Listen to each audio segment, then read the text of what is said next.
Hello everyone, তো সবাই কেমন আছো? আশা করছি সবাই খুব ভালো আছো আর আমিও ভালো আছি। তো আজকে আমি একটু সাজুগুজু করছি, তো কোথায় যাবো সেটা তোমরা একটু পরেই দেখতে পাবে। তো দেখো আমার এই আইব্রো নেই বলে আমি একটু ফলস আইব্রো এঁকে নিচ্ছিলাম। তো আমি বেশি কিছু আঁকি না, জাস্ট একটু শার্প করে নিচ্ছিলাম একটু আইব্রোটা। তো আজকে আমি কেন সাজছি সেটা তোমরা দেখতে পাবে একটু পরে। তারপর আমি একটু টমেটোর মতো গালগুলো লাল করার জন্য নিয়ে নিলাম একটু ব্লাশ আর হাতে করে ব্লেন্ড করে নিয়েছি। গায়ে শীতকালে একটু যদি একটু কাশ্মীরি লুক না লাগে তাহলে ভালো লাগে বলো। আমি থাপড়ে গালটা একটু লাল করে নিয়েছি আর লাল হয়েও গেছে এক সাইডটা। তারপর আর একটা অন্য সাইডটাও করে নিলাম। তা আমি অ্যাকচুয়ালি খুব একটা মেকআপ করতে পছন্দ করি না বলতে পারো, জাস্ট জোকিং, মেকআপ করতে পছন্দ করি। এইবার দেখো ম্যাজিক চটাক।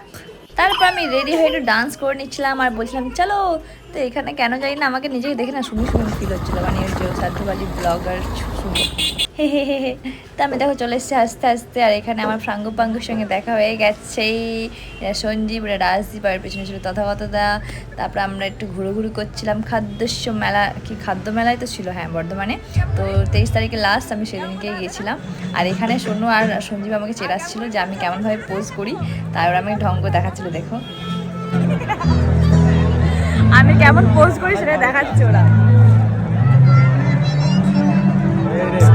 মেলাটা ঘুরু করবো, বন্ধুর সঙ্গে দেখা হয়ে গেছে, একটু আলাপ আলোচনা করে নিচ্ছে এরা। আর এরা ওই ঝর্ণা একা একা ঘুরছে।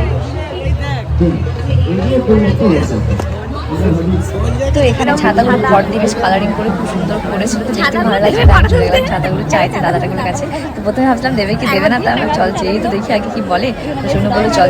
আমরা এখানে চাইতে চলে গেছি ছাতা। তো আমি দেখো দাদাটা কেমন করে চাইছি। দাদাটা খুব ভালো ছিল, ছাতাটা চাওয়া মাত্র সঙ্গে সঙ্গে দিয়েও দিল। আর আমি এখানে দাঁত কেটে নিয়েছিলাম একটু, তার ফটো তুলে নিয়ে তারপর দিয়ে দিয়েছিলাম। আর এখানে যে বদমাস ছেলেটা দেখছো, আমি ওদিকে নিয়ে গেল দোকানে খাওয়া বলো, চল যা খাবি খাওয়াবো। নিয়ে গিয়ে পরপর টানতে চলে এলো, ওটা নিয়ে হাসাহাসি হচ্ছিলো। আর তারপর আমি এখানে রাতে গান গাওয়াই হচ্ছিলো, তো সেটাই গানটা দেখতে চলে গেলাম। এখন আমি যে দাদার গান গাইছিল ওর নামটা বেশ কি ছিল,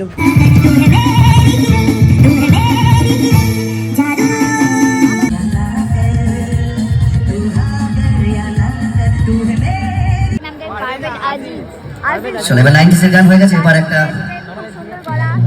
অনেক কিছু গান হয়ে গেছে, পুরোনো গান তাই আপনাদের গান শুনে কেমন লাগছে তাই বলুন? এই গান শুনে কেমন লাগছে বল? অসাধারণ অস্কার দিতে হবে, অস্কার। এই একটু বেশি বলিস না। না অস্কার দিতে হবে। আমি একটা মেডেল আনবো, সরি মেডেল আনবো, মেডেল, গোল্ড মেডেল। এই সব লোক ডিমোটিভেট লোক গাইস।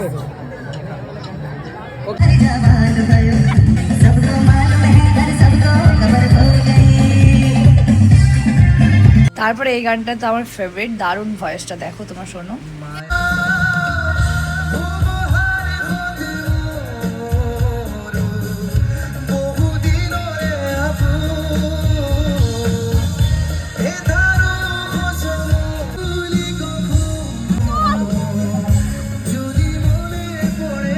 তো দেখো এদিকে চারিপাশটা আমি তোমাদের দোকানগুলো ঘুরিয়ে দেখিয়ে নিচ্ছিলাম, কারণ একবারে তো সবগুলো একটাও দেখানোটা সম্ভব নয়।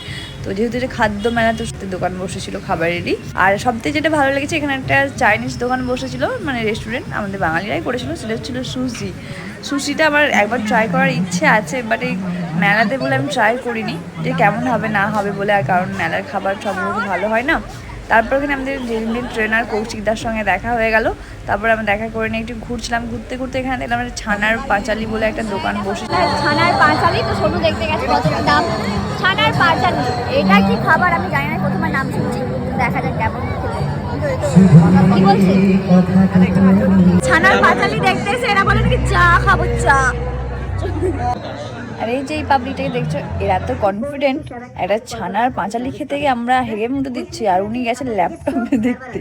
সত্যি স্যালুট ভাই তোদেরকে, কি আর বলবো এইসব পাবলিকদেরকে। তো তোমরা দেখছো, আর এখানে দেখো আমরা দাঁড়িয়ে আছি, আর এদিকে আমাদের সিসিটিভি ক্যামেরা দেখা যাচ্ছে, মনে হচ্ছিল যেন আমরা সেলিব্রিটি মানুষ হয়ে গেছি, টিভিতে আমাদের দেখা যাচ্ছে। জোক। তো এখানে সব ইলেকট্রিক জিনিস পাওয়া যাচ্ছিলো, তো দেখে নিলাম। দেখার পর আমরা ওখান থেকে বেরিয়ে আবার গান শুনতে চলে গেলাম, কারণ খাদ্য মেলাতে শুধু চারিদিকে খাবার ছিল আর আমার খুব খিদে পাচ্ছিলো। আর আমি টাকা নিয়ে যাইনি, তো এদেরকে অনেকবার রিকোয়েস্ট করেছি আমি খাওয়ারে কেউ খাওয়াইনি আমাকে, জানো গাইস। তো সেই জন্য বললাম শোন, খাবার না দেখে তার থেকে ভালো চল গান শুনি, মনও ভালো থাকবে আর খিদেও পাবে না। তো আমরা চলে গেলাম আবার গান শুনতে। আর সত্যি কথা বলতে ভালোই গান গাইছিলো, গানের গলাগুলোও ভালো ছিল, তোমরা নিশ্চয়ই আগেতে দেখে নিলে। তারপর আমরা লাস্ট পর্যন্ত চলে গেলাম একটু ফুচকা খেতে। তো স্পেশাল ফুচকা খেয়ে নিলাম। আসলে তো বলতে খাদ্য মেলাতে আমার মনে হয় যে বেশিটা না খাওয়াই ভালো, কারণ অনেক দিন থাকে তো হয়তো কেউ কেউ ফেলে দেয় না, আবার কেউ কেউ ফেলে দেয়, তো কোন খাবারে কি শরীর খারাপ করবে সেই কারণে আরও বিশেষ করে খাইনি। তো অনেক কিছুই ছিল, তোমাদের একটা ক্লিপের মধ্যে দেখালাম। আর এখানে আমি সঞ্জিতকে একটা খাইয়ে দিচ্ছিলাম, ও খাবার না খাওয়াই বলছিলাম না, তবুও খা, ভালো টেস্টও হয়েছিল। তো লাস্ট ওটা খেয়ে আমরা ওখান থেকে বেরিয়ে জন্য বাদাম নিয়ে নিচ্ছি গাইস।